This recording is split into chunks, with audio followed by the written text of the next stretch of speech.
告將超過6000個已經獲臨時合法身份嘅移民列入死者數據庫，令佢哋嘅社會安全號碼失效。冇錯。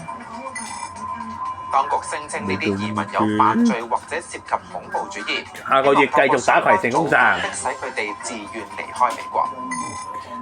社會安全號碼係美國由1936年小羅斯福執政時期開始，由社會安全局授予本國公民、綠卡持有者或者臨時居民嘅9位數字號碼。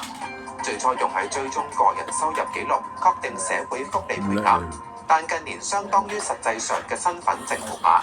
社會安全號碼可以用喺報稅、揾工同埋攞政府福利。唔少銀行要求客戶提供社會安全號碼先至能夠開戶或者申請信用卡。另外，申請護照同埋駕駛執照，或者申請房屋、汽車同埋助學貸款嘅時候，亦都要社會安全號碼。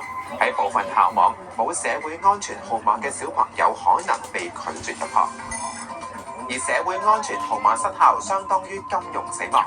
喺部分情況之下，即使係申請電話號碼或者租屋同埋租車，都會受到影響。